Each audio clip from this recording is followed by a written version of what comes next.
gmail.com. My name is Martin Asiedu-Dartey. Coming up this evening, Dabgon mourns the passing of its overlord, Na Mahama Abukari II.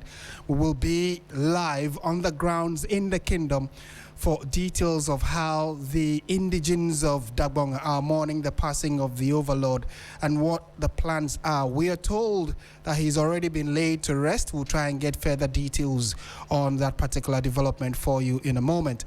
Also coming up, the New Patriotic Party Flagbearer's Director of Communications Miracles, Denis Aboagye, currently under interrogation within the dark walls of EOCO as hundreds of party faithfuls gather at the EOCO premises asking for his release. We'll take you there live on the ground for the hot take. And later, we'll also take a look at Sunday's constituency level elections that was organized by the New Patriotic Party around the country. There were reports that in certain parts of the country, the elections turned violent and some arrests were also made in relation to the constituency level elections of the New Patriotic Party. What exactly led to these arrests, and how can we forestall or prevent some of these things from recurring now that we are gearing into the two main parties getting ready for their constituency level elections? Then we're going to be having the regional and national elections. All of that on the table for discussions later as the show wears on. We are live around the country on 3news.com. That's our website where we are streaming. We're also live on Facebook and on YouTube. So let's know what you think of the many stories we have for you this evening. This is Hot Edition on 92.7. And we are starting from the northern parts of the country where the Dabgon kingdom has been thrown into a state of mourning following the death of its overlord, Na Abukari II. The announcement was made earlier today by the head of the Dabgon Kingmakers, Kuga Na Adam Abudlai II, after the traditional walk-talking drum was sounded and the required customary rites were performed at the Gbewa Palace in Yendi. The third day prayers of Ndaya Na Abukari II, the late king of Dabgon, would be observed on Thursday, the 16th of July in the Gbewa Palace as preparations are underway for the burial of the late king. Sources say Na Abukari II passed away in South Africa, where he had traveled for medical treatment after a short illness. The late overlord was enskinned in January 2019 following the successful implementation of the roadmap that ended the long-running Dabgon chieftaincy dispute and restored peace to the kingdom. Let's speak now to Christopher Mwako, who is our northern regional correspondent, northern and Savannah regional correspondent for the latest regarding this development. Christopher, good evening to you. Thank you for your time. First of all, how is Yendi and the northern region following the announcement of the passing of the overlord of Dabgon? Yes, so Martin, it's a sad day for the good people of Dabgon. Sad because one of the peace-loving kings in Ghana, that is the Yana, unfortunately passed. So the people of Dabgon are grieving, mourning, and also in a state of shock. Right now in Yendi, all we see is that some customary rites that are supposed to go on following the passing of Yana are currently going on in Tamale, which is the regional capital, even though no activity is taking place, that the sadness, the shock is experienced in Tamale as well. And so it's a sad day for the good people of Dabgon and northern Ghana at large. And we are told that across the town, not just where the palace is, but across many adjoining towns as well, news has spread about the passing of the overlord, and the mood is very low. Can you confirm that? Yeah, it is very low because, you know, the Yana is revered in Dabgon. Not only Dabgon, like across the northern area. And so if you look at Yendi and other adjoining communities, into Nanu and other areas, it is very it's a sad moment for for them, even though you see some people going about their business, but it is not as it should be on a normal business day.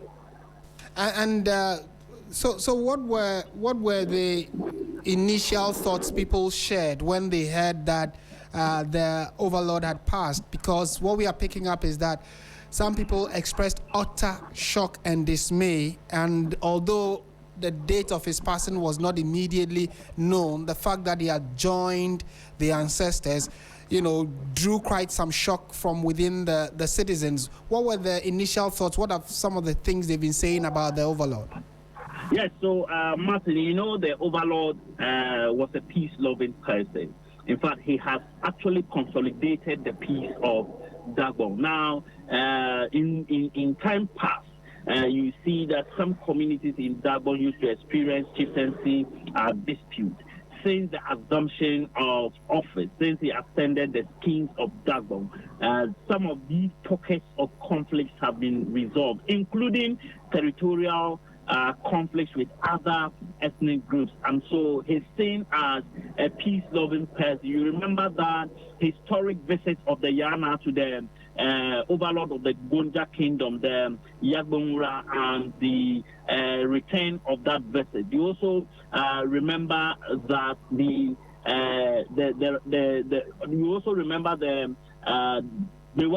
new Bewa Palace project, which the Yana started. In fact, I must say that people are not really happy that he's not moved into the palace before passing, because just last week we heard that he could move into the palace, but unfortunately he passed, so he did not live to enjoy the new palace. In fact, a modern palace that he's put up. Now, the other issue has to do with the fact that the people are grieving, especially because the Yana is someone that they could go to. The Yana is someone that they could talk to. The Yana is someone that they believe they could run to. And since his reign, they've been able to access the Yana. And so their grieving is that right now he's no more. He's been a father to them. He's been a grandfather. And even though they are hoping that the new Yana will also be a peace-loving person, but they believe that his reign, even though short, but has been unmatched. And another issue that has been on the minds of many has to do with the fact that it was before he became the Yana, Dabgon had experienced some disquiet and grievances and communal or chieftaincy dispute that had reigned for some time.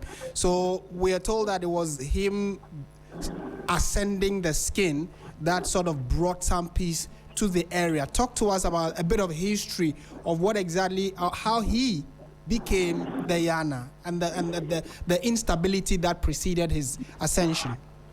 Yes, so Martin, before the Yana ascended the Yendi king, he was the Yona. And when we say Yona, we are talking about one of the gates, that the entry gate to the Yendi king, that is the Savlugu chief.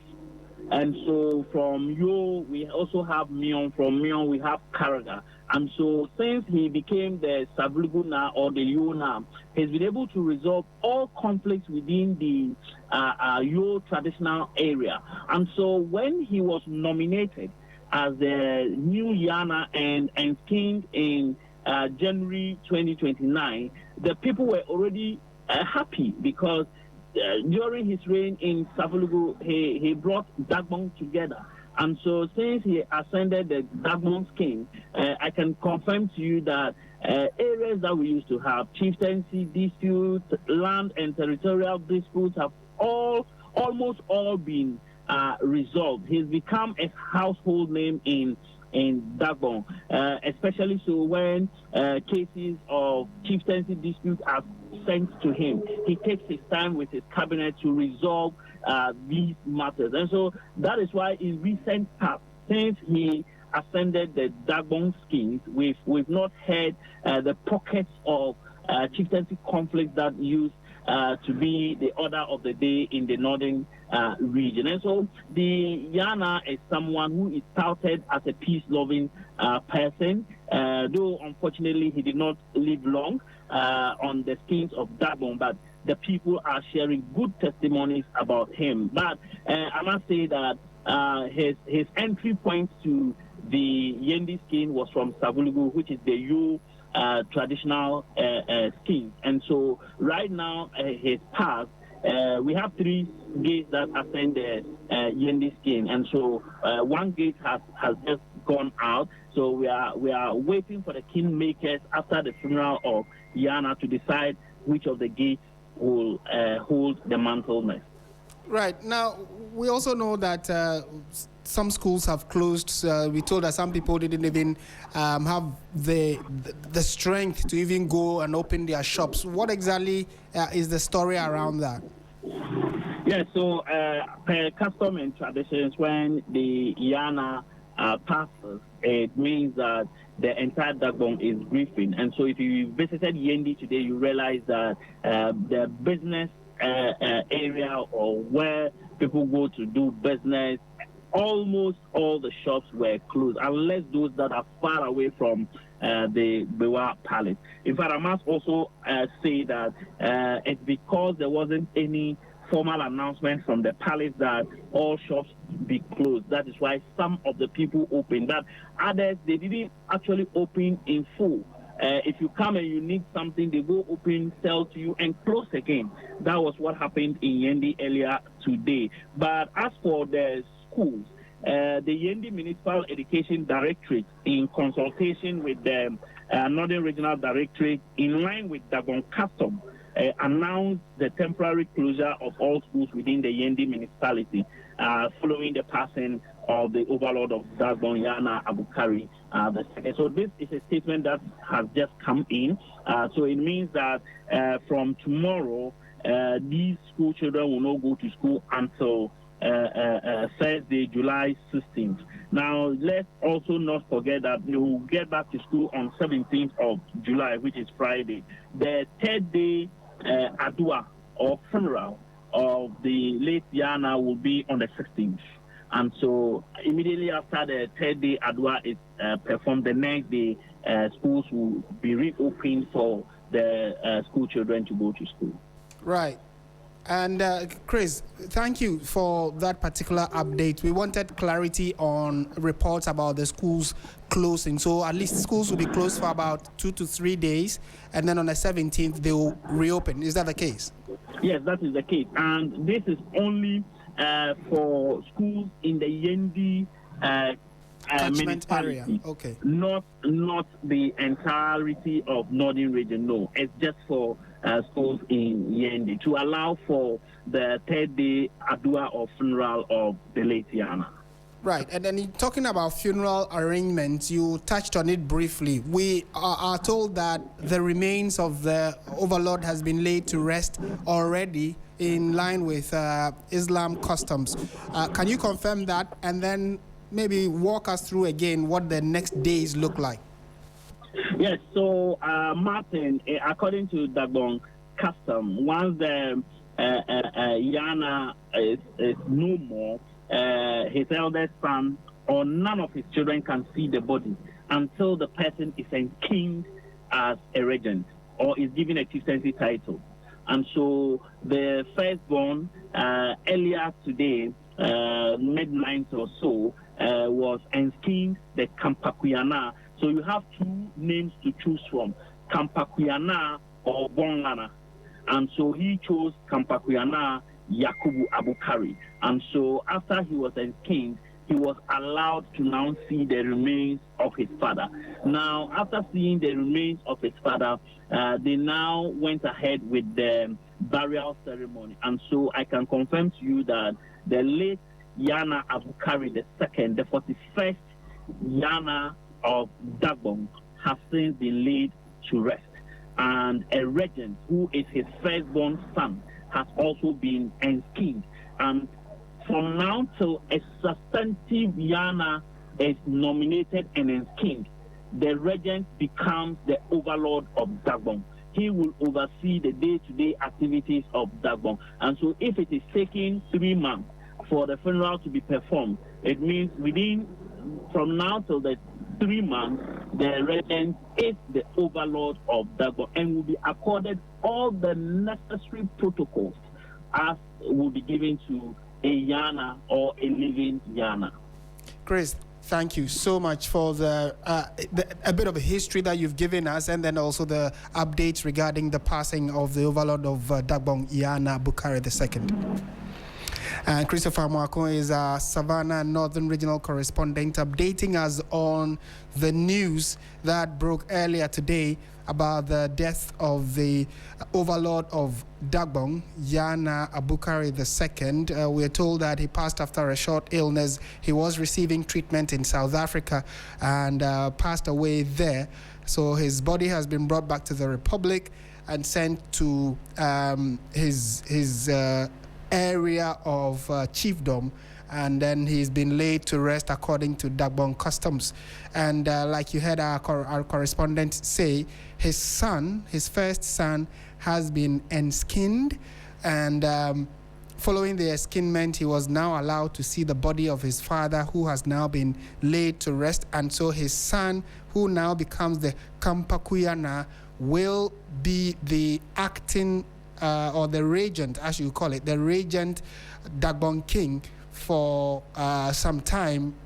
He will be accorded all the necessary courtesies of a Dabgon king, and then also after that, the elders and opinion leaders and those in authority will finally decide to pick someone who now becomes the substantive overlord of Dabgon. And trust us to update you as the days wear on. Meanwhile, the confirmation of his passing and the public announcement was also put on his social media. You know that for those of you on Twitter, I'm sure you would know that the Kingdom of Dabgon, that's the handle. It's on Twitter, K Dabgon, and they have put out a post with a picture of the Yana, and I'm reading verbatim.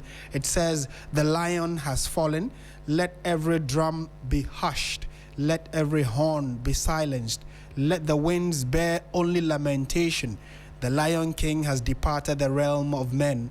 Let all sons and daughters of Dabgon mourn." And those were the words that accompany the picture of the Na Mahama Abukari II, the late king of Dabgon. In a moment, we'll bring you his profile.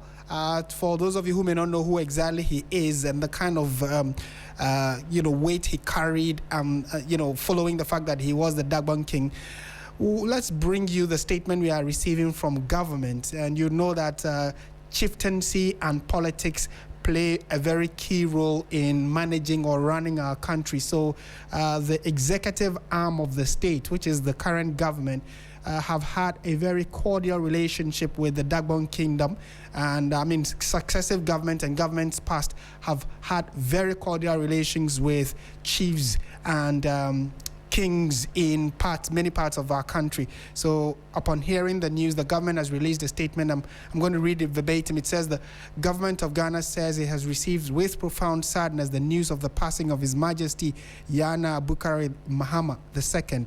A statement issued by the Minister for Government Communications, Felix Kwache Ofosu, said that President Mahama extends his deepest condolence to the royal family, the people of Dabgon, and the entire nation during this period of immense grief.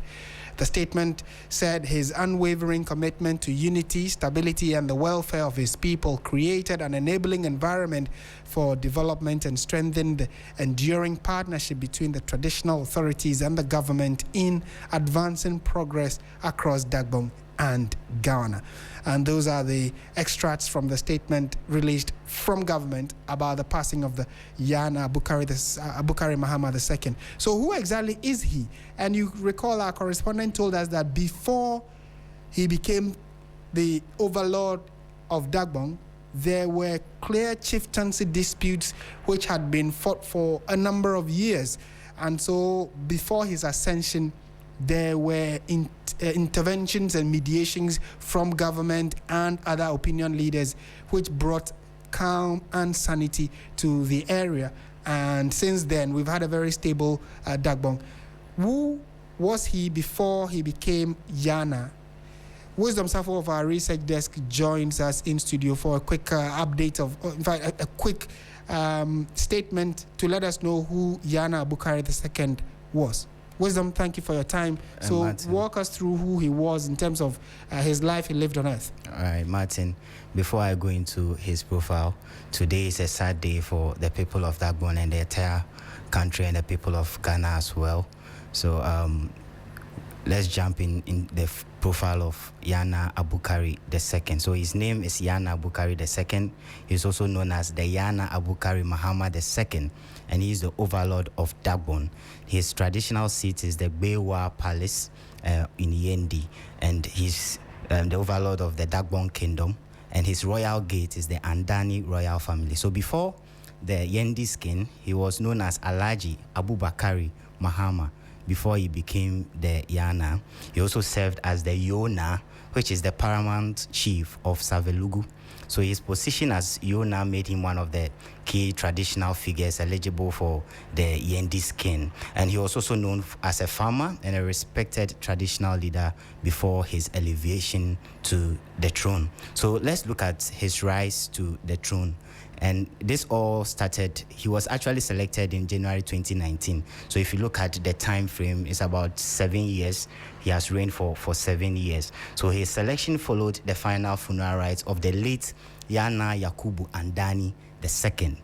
And his enslavement ended about 16 years of vacancy on the Yendi skin. I remember you were just mentioning some of the conflicts and the issues that were surrounding that skin. The disputes. Exactly. So the vacancy followed the 2002 Dabgon chieftaincy crisis and the killing of Yana Yakubu Andani II. So let's look at the historical importance of Yana Abukari II and his rise to the throne. So his rise was seen as a major step in restoring peace to Dabgon. He became the first Yana after years of division between the Abudu and the Andani royal gates. So his enslavement symbolized the return of traditional authority to Dabgon. And for many people, his reign marked a new chapter of healing and reconciliation. Let's look at his leadership and reign. Let's look at his leadership and reign. So his reign mainly focused on peace, unity, stability in the kingdom of Dabgon. He worked to strengthen traditional governance in Dabgon. Under his reign, the Dabgon Traditional Council adopted a new constitution to replace the old traditional governance framework. He also supported development efforts, including the redevelopment of the Bewa Palace. And we dive into the public role he played. Yana Abukari II also served as the president of the Northern Regional House of Chiefs, and in that role, he pledged to promote peaceful coexistence and harmony in the Northern region. He was also widely respected beyond Dabgon as a traditional leader who represented calm, unity, and reconciliation. He received several honors, including an honorary doctorate that was conferred upon him by the University of Development Studies in 2025. He was also honored in recognition of his leadership, his role in peace building, and his contribution to the unity in Dabgon. So if you're talking of his legacy, he will be remembered as a king who restored dignity, authority to the Yendi king after years of crisis. He came to the throne at a difficult time in Dabgon's history. His reign became a symbol of peace, reconciliation, and traditional renewal. So that's a hero we've lost. That's a great king. Very important figure when it comes to chieftaincy in the country, Yes. and especially within that catchment area of the country, the northern part, where we have had, incessant issues of chieftaincy, disagreement, and disputes. It was good that for a long time, his reign has brought relative calm and peace. Even government acknowledgement of his contribution cannot go unnoticed. Thank you very much, Wisdom Safo, for the profile of the late Yana Abukari II. And we are staying on this subject now, and to find out and get some further details of what exactly it is that the people in that area have been feeling. We are told also by our correspondent that relative calm. I mean, of course, it wasn't that it was a chaotic situation. However, He says that the passing has led to some specific specific decisions being taken by an institution like the Ghana Education Service in there, where schools have closed up until the 17th of July. So we are staying on the subject matter. Let's go to the phone lines now.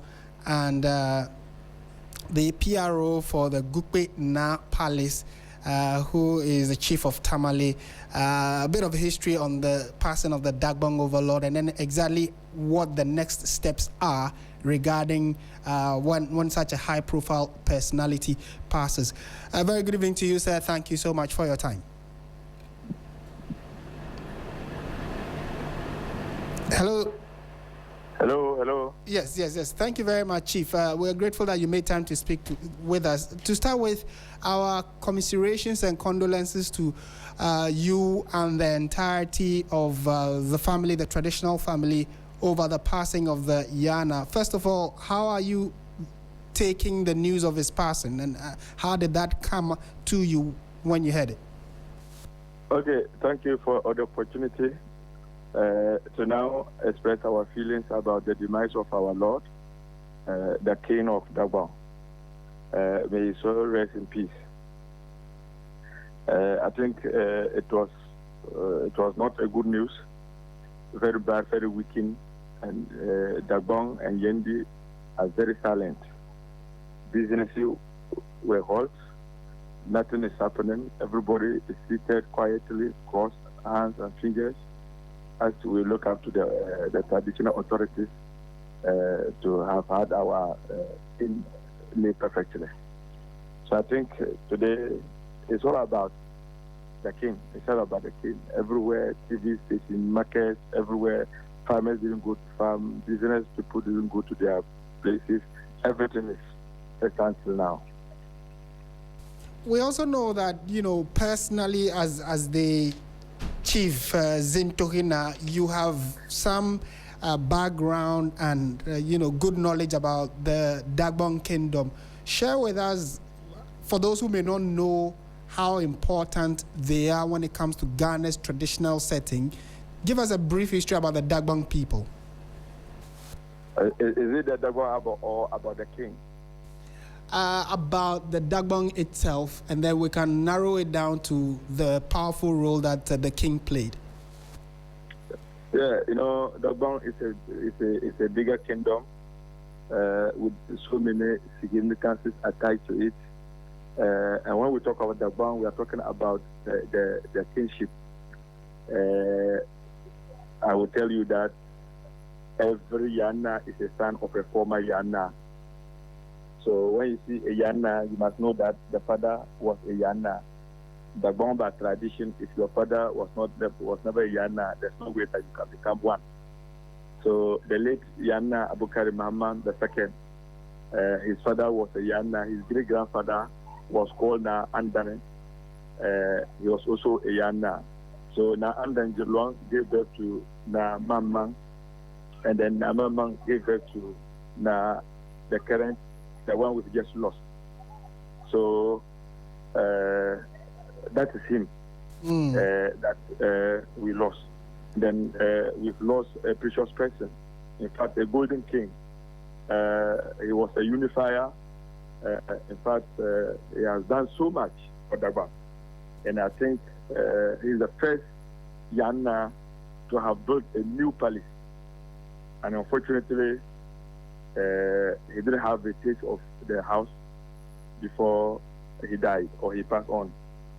So I think people are crying, not necessarily because we have lost him, but people are crying because of the vision that he has for Dabgon, the good feelings that he has for his people.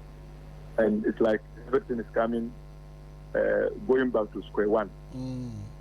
So actually, Dabgon has lost an asset, a serious one, of course, and it's a direct blow to the faces of Dabgon people. That's why 3 days, 2 days now, Dabgon, we can't stop crying. Wow. So I don't think, for me as a historian, I can only speak on a section or a topic given to me. But if we say we have to discuss Dabgon, I think Dabgon, we have a custodian, those who are responsible for certain areas that I may not be permitted to speak to. On. Right. And so. And the bit you've given us is actually quite substantive. And we also want to know how you describe the fact that almost all the statements we've seen and the people we've already spoken to talk about how Na Mahama Abukari II was a man of peace, a man of innovation, someone who wanted to see development for his people and started it.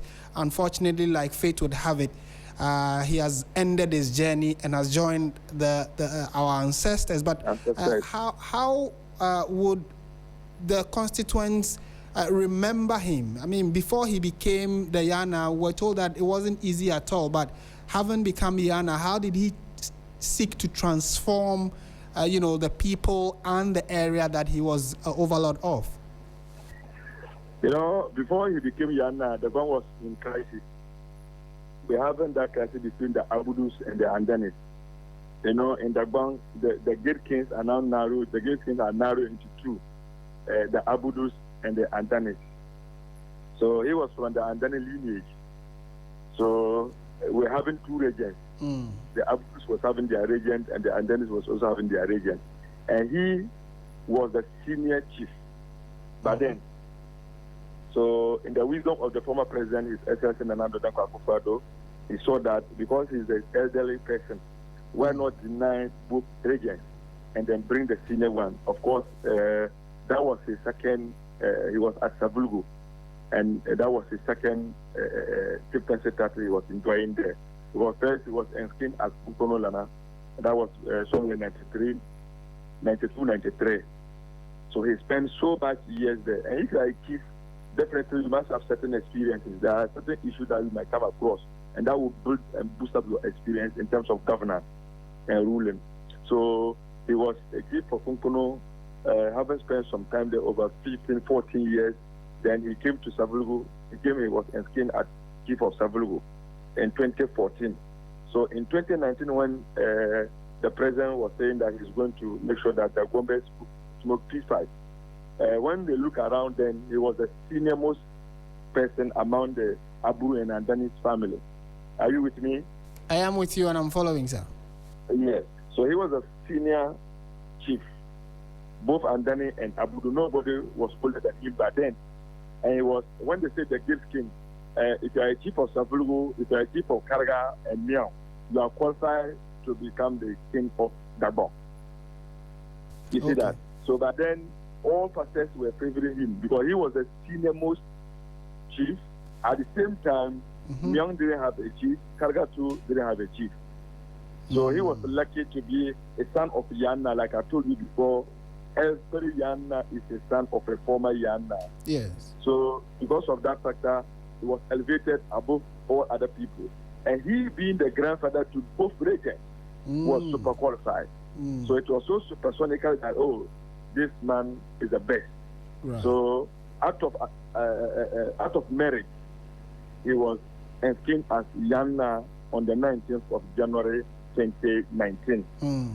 So that's why he became a chief. And we have not regretted some of his legacies. Put the Bewa Palace aside, the ongoing Bewa Palace aside. Yana, the late, has sponsored a young student. Today, they are professional lawyers. He sponsored them. When he became Yana, I think that was the first time we've seen that. Yana used his pocket money and sponsored people, not his family members, not his grandchildren, not his dear children. People who were doing well. His constituent. Wow. A brilliant Balidi student. So he sponsored them, and then they went to university and they did law. Wow. Today they are out. And then he also sponsored medical doctors. I mean, when I say medical doctor, not one badge. First badge, second badge, and third badge. So today, these young guys are professional doctors under the courtesy or by the grace of who? The late Yana. Wow. So he certainly the sort of vision he was having for his people. Absolutely. Yeah. We definitely will be remembering him, and we pray that the legacy he has started or the good works he has begun we will be able to see it come to full fruition. Thank you so much for speaking to us this evening. And I think on Thursday, are you with me? Yes. On Thursday, the funeral arrangement will start. Okay. So on Thursday, we have something we call ball lobble. You understand? Mm-hmm. Which will be the beginning of the funeral? Yes. Okay. On Thursday it will start, and then the traditional people will tell the way forward. Okay. After that, what will happen? So if all things being equal, on Thursday we can be able to tell what will be next on the agenda. Okay. Chief Zing Tohilina, thank you so much for your time this evening. I thank you, Ikwa. And he's the public relations officer of the Gukwe Na Palace. He himself is the chief of Tamale and a Dabgon historian, giving us some traditional perspectives of this particular subject. This is 3 FM. You're listening to Hot Edition on 92.7. That's the dial. My name is Martin Asiedu-Dartey. Stay with us. When we return, we'll be coming back to the capital and dig deep into that big story that broke over the weekend and in the early hours of today, talking about the arrest and detention of Denis Aboagye, who is a member of the New Patriotic Party, the party in opposition, and also the reason why he is being investigated is because of some 55 million Ghana cedis that is said to have either been stolen, misappropriated, or used wrongly, and that has caused some financial loss to the state. We'll dig into it when we return from this break. Stay with us.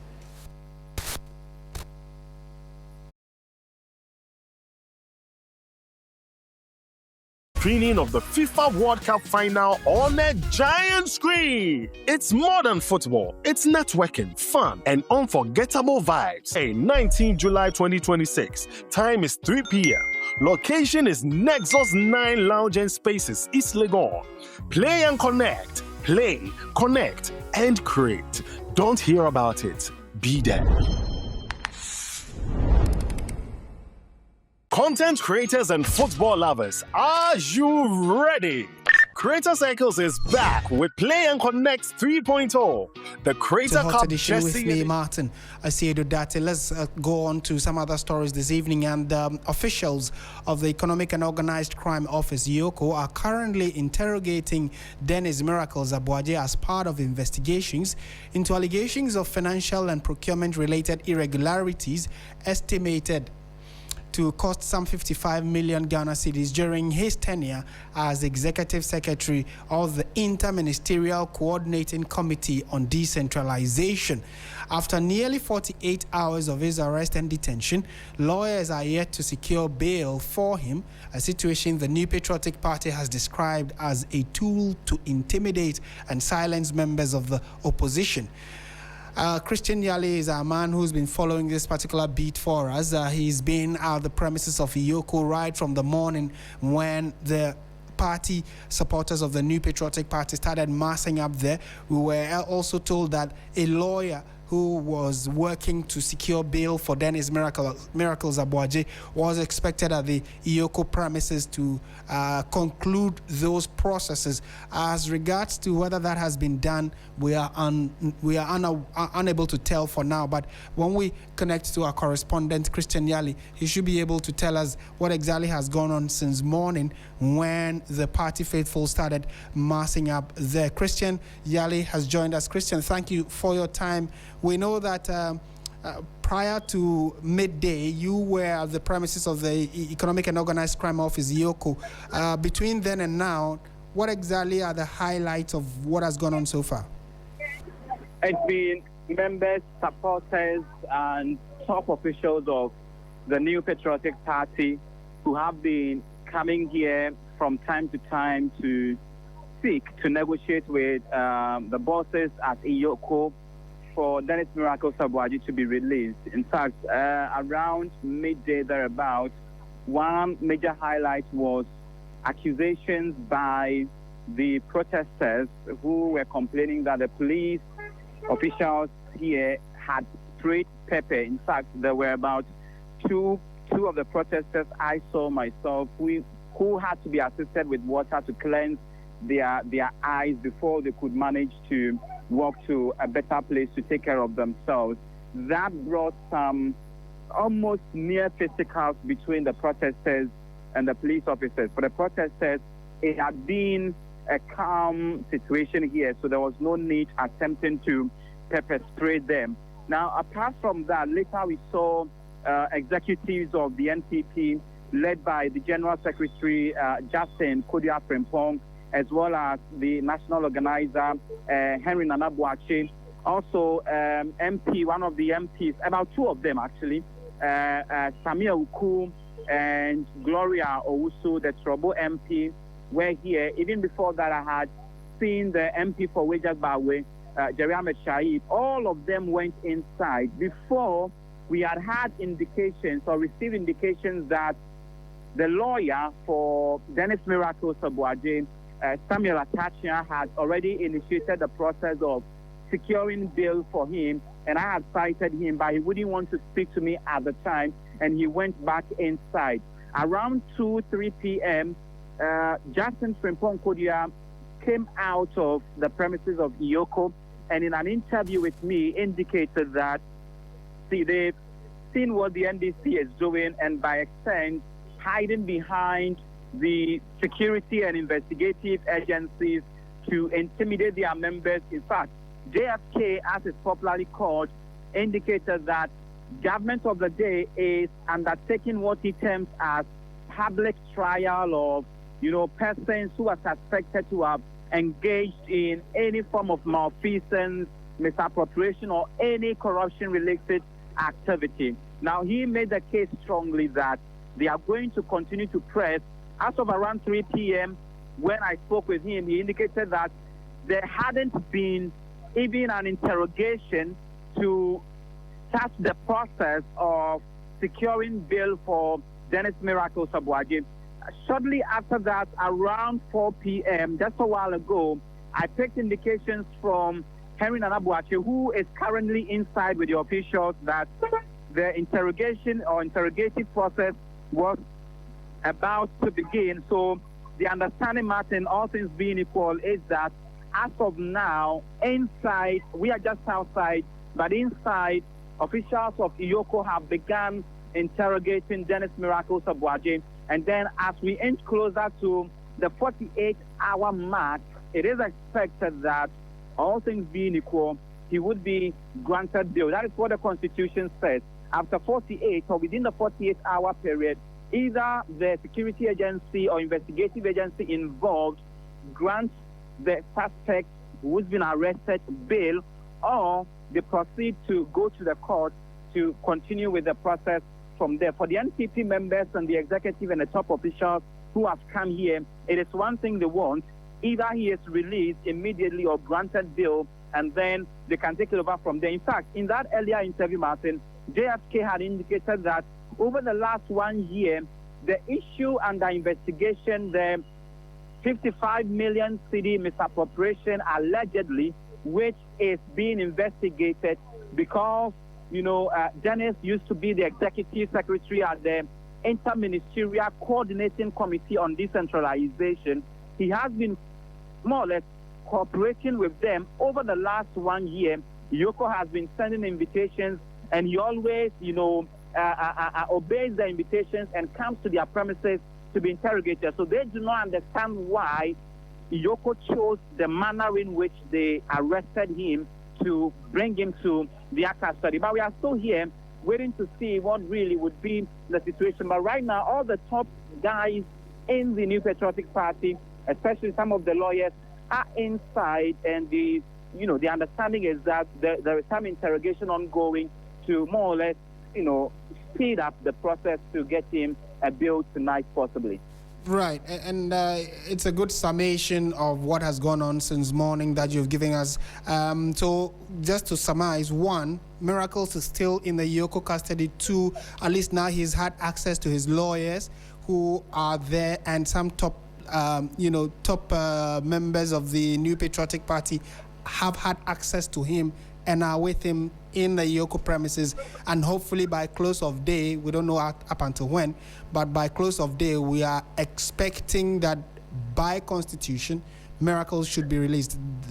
Would I be right in this? Martin, you are right. You are right. In fact, in that earlier interview with Justin Kodia-Frimpong, he indicated that until this morning, around 10 a.m., 11 a.m. thereabouts, he hadn't been granted access, or his lawyers or legal counsel had not had access to him, which means that was inching closer to almost 2 days after his arrest, of not getting legal counsel and not even given the chance to even get access to the family, as it were. But just around midday, I saw Samuel Atachia here. In fact, he had an interview with more or less like an informal conversation with a blogger, and had indicated that yes, he's been able to get access to the man, Denis Aboagye. So that is right. Everything that you just put up as a summation of what has happened is true. And so right now we know that members of the top officials or executives of the New Patriotic Party have had access.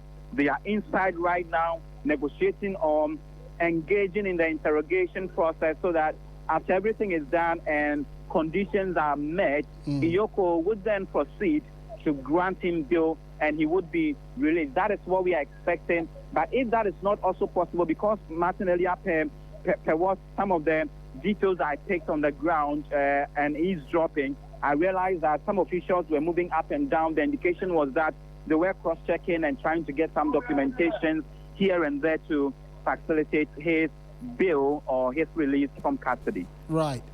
Maybe finally and briefly, the other supporters who had gathered there in the morning, are they still there or they've dispersed? The numbers have reduced, but there are still some hundreds of them who are still here waiting, and anticipation keeps building in that regard. Right. Christian Yali, thank you very much for doing a yeoman's job. He's a man following the arrest and detention of Denis Aboagye, who is still in EOCO custody. What we are told is that now, or the latest regarding that arrest or detention, is that he's had access to his lawyers. Top leaders of the New Patriotic Party are also within the premises of EOCO, and so they have spoken to Miracles. And what is expected is that hopefully after the current ongoing interrogation by EOCO officials, and the insider information we are getting is that hopefully by close of day today, he should be released. If he is, we would update you certainly in our subsequent bulletins. But you heard Christian Yali tell us about his interview with JFK, who is Justin Frimpong Kodia, who is the current General Secretary of the New Patriotic Party, who also expressed some misgivings about the arrest. Let's listen to that interaction. In 2028. But when the table stands, appointees of this government should be very worried. Thank you. So do we know his whereabouts now and update on bail conditions? Well, as it stands now, the even interrogation has not started. Interrogation has not even started. From Saturday that he was detained up to date, there has not been any interrogation. So the question you ask yourself, then what was the purpose? What was the need of keeping him in custody from Saturday to today? What are they seeking to achieve? What are they seeking to achieve? And the sad thing is, all issues that are happening, all the arbitrary arrest, detention is happening at EOCO. Where are the other state institutions? Where are other state institutions? You keep a man from Saturday evening. You deny him access to his lawyers. And today is Monday. Very soon the 48 hours will elapse. Then we will take the next line of action. Does it mean we are likely to get him a bail today? Well, I think you should add Roman Acha. He's the one keeping him. They issued a statement earlier that they will grant him bail. At what time? Did they indicate the time they were going to grant him bail? It's a shame. Well, anyone can make any allegations. So that is Justin Kodia Frimpong, General Secretary, the New Patriotic Party, in that interaction with my colleague Christian Yali.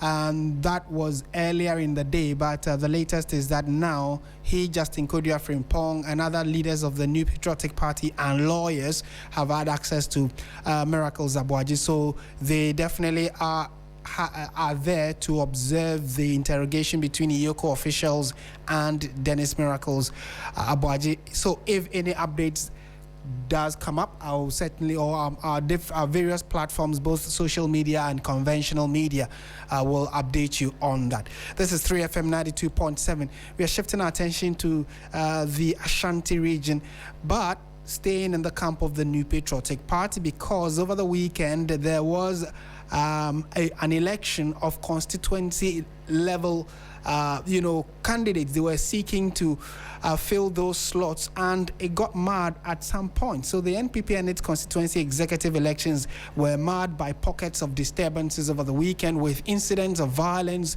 disruptions, and heightened security concerns reported at some polling centers. One of the most talked about incidents happened in Ifeja Setre East, where social media activist and politician Okatechie Frifa was apprehended after allegedly attempting to disrupt the electoral process. In Bantama, voting was suspended on Saturday following disturbances that forced Electoral Commission officials to withdraw from the exercise. The election, however, resumed and was successfully concluded on Sunday. Let's speak to our Northern Sector Bureau Chief, William Evansinkum, who's joined us for a quick update. So, William, thank you for your time. Let's start from Ifeja Setre East. How has that election concluded? Well, so they were able to continue with their side despite earlier violence that preceded the whole process. They were able to complete it and elect constituency executives. I can tell you that there's relative calm as far as that particular constituency is concerned. However, social media activist Okatechie Frifa is still receiving treatment. Early on, he was admitted at the Mampo Hospital under police guard. But as I speak to you now, he has been transferred to Covanoti Teaching Hospital to receive further treatment. Martin. We saw a video of him in handcuffs, with blood stains around the neck of the shirt that he was wearing. We also saw another video. I'm sure that one was prior to his arrest. But what exactly led to the injuries he sustained, and what kind of injuries are we talking about? Well, so prior to the exercise beginning on Saturday, two constituencies, had been flagged because of court injunction. That was Ifeja Setre East constituency and Asante Akem Central. But it's proceeded. I'm talking about the SI proceeded. Well, my earlier checks revealed that the injunction had expired, so the constituency election committee had that liberty to run the election. But then, in the case of Ifeja Setre East, just some few hours to the election, I had a report that Okatechie came to the polling center to present another injunction stating that that particular process had been flagged in respect of court injunctions. So for that matter, the exercise shouldn't continue. But that was when he also had some level of opposition from other interest parties.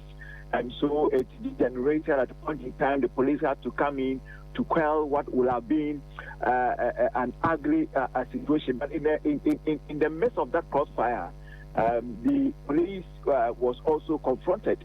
That is allegedly confronted by Okatechie Frifa. And then there was some level of fisticuffs between some policemen and then supporters of Okatechie Frifa, leading to his arrest. And have we heard anything from party officials in the region regarding these developments? I can reveal to you that there has been some meetings. And now the accusing fingers being pointed to the Mavis Nkasa-Bodu's father, who happens to be a chief in the Ashanti region, Nkasa-Bodu. And I understand the party hierarchy is trying to talk to him so that he'll be able to at least engage the police, so Okatachi FIFA will have his freedom of work. That is what we are hearing. I cannot independently verify as to what influence he has as far as this particular case is concerned, because from the report I gathered from a East constituency, there was some attack on the police, and that is where the matter seems to be very complicated. So we don't know how it is going to turn out, but I can tell you that there has been some level of engagement with the camp of the Member of Parliament, Mrs. Nkasa-Bodu, to see how best they can resolve this particular matter out of the court, possibly. Right, and finally, we know that there are 47 constituencies in the Ashanti region. Based on the reports we've had, 2 or 3 of them recorded these kinds of skirmishes and, security breaches were reported. How about the remaining constituencies? Did they all have a successful and peaceful election? Well, so again, there are certain constituencies. There are certain constituencies that were unable to go through the exercise, and this morning the leadership of the party issued a statement detailing why elections could not happen in this context. For that matter, there's going to be some VVS, especially in some of the constituencies that had issues. So, for instance, constituencies like Achimampunia and then Obuasi West were unable to have their elections. Then we also understand that there's going to be a review of election activities, and here we are talking about Efija Seche East constituency, which we're talking about, then Adanse Asokwa Bantama and Asante Achim Central. So these constituencies will have their election reviewed.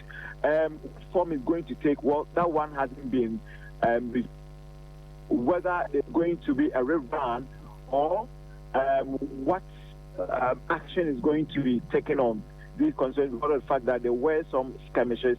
Well, we still wait on the leadership of the party to reveal that to us. William, thank you so much for these updates. William Evans Inkum is our Northern Sector Bureau Chief, updating us on the weekend's constituency-level elections organized by the New Patriotic Party. A number of constituencies recorded unfortunate skirmishes. Some turned violent, others were suspended briefly and continued the next day. But at least what we do know is that some persons were arrested and investigations are ongoing, one of them being Okatachi Efrifa. And on the back of that, we bring the bulletin to an end. Thank you very much for listening. My name is Martin Asiedu-Dartey. Have a good evening.